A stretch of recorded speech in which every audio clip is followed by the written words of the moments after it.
Guys, ang usaping Pastor Kibuloy ay patuloy pa rin na mainit sa Senate at Congress at sa taong bayan. Ang temang ito, guys, ito ay wake up call sa ating lahat na mga mananampalatayang Kristiyano. Kaya kayo na mga member ng mga churches na ganito ay umalis na kayo sa relihiyon nila, dahil hindi ito relihiyon banal, relihiyon bunal ito. Relihiyon ito ng dyablo.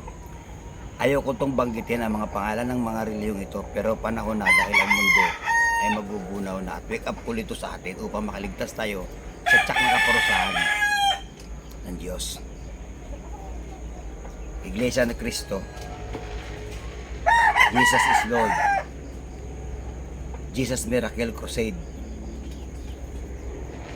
Dating Daan, El Shaddai at marami pang ibang reliyon.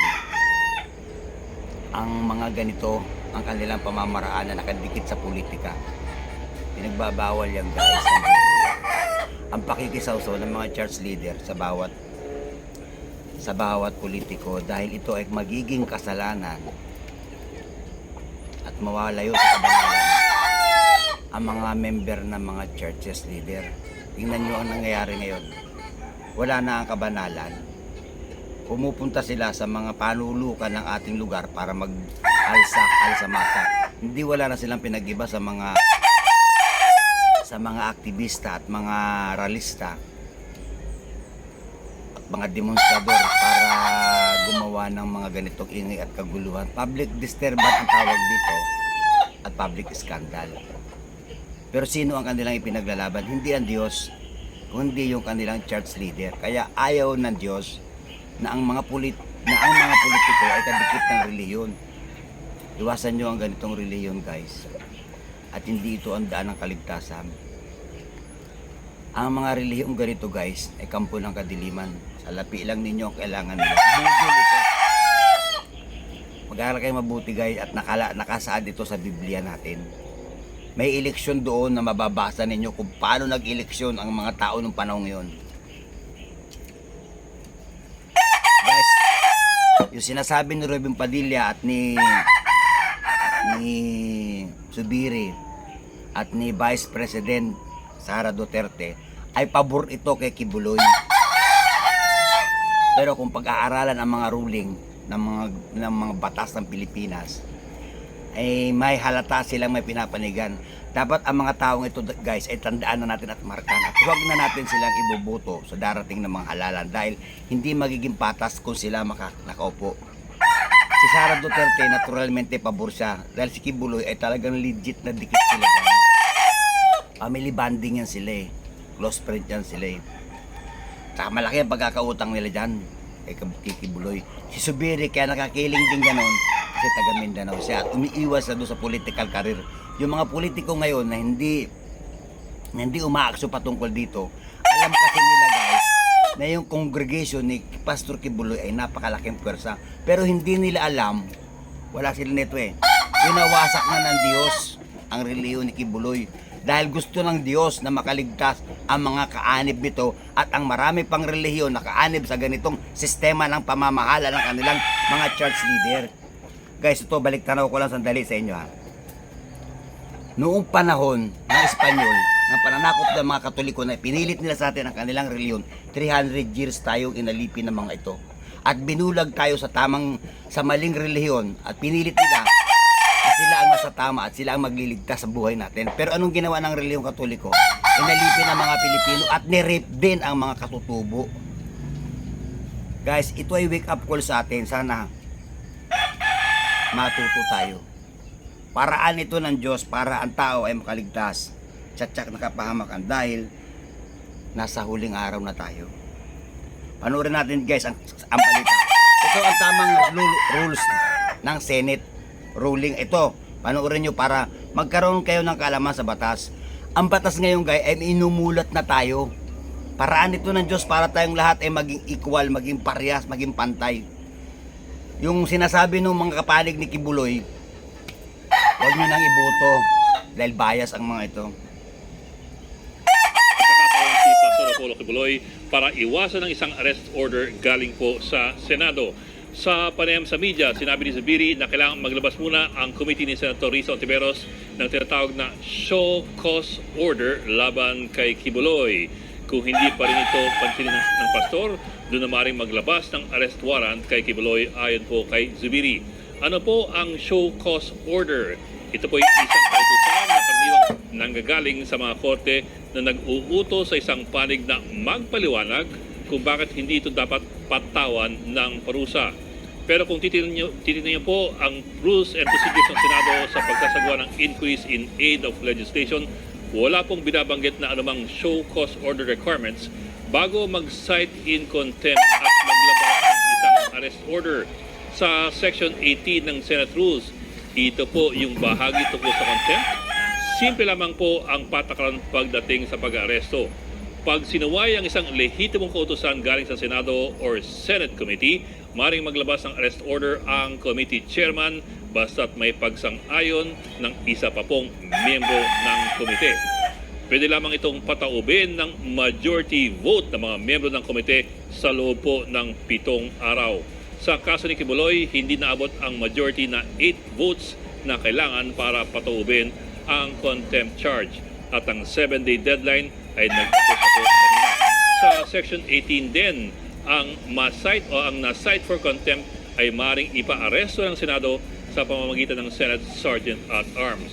Maaari siyang ikulong sa kung saan mang iturong kulungan ng Senado hanggang sumunod siya sa kautusan.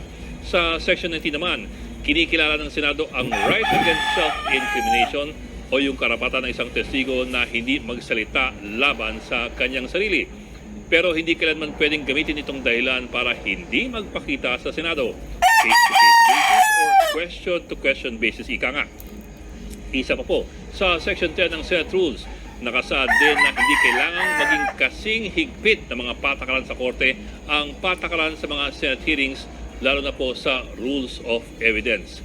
Kaya't sa huli, mukhang nagluwag ang Senado para lamang iwasan ang konfrontasyon kay Kibuloy na ilang beses na rin ginigiit na hindi siya dadalo sa isang investigasyon na minane-over lamang daw ng CIA, ng FBI at ng US State Department para raw siya ay ipapatay.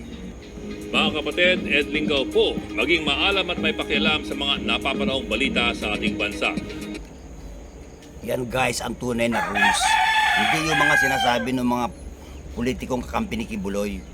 Si Sara Duterte guys, pag yan ang naging presidente, patay tayo. Dahil yan, maka-China yan eh. Balik na naman tayo sa matinding kagutuman at kaguluhan. Maghanap na tayo ng tamang relihiyon at tamang politiko. May politikong iupo ang Diyos na magliligtas sa ating bayan at aahon tayo sa kaginawa. Naniniwala ako doon guys na hindi lahat ng politiko ay kampo ng kadiliman. Meron talagang tamang tao para uupo sa bansang ito. Dahil ang bansang Pilipinas guys ay nasa Biblia ito.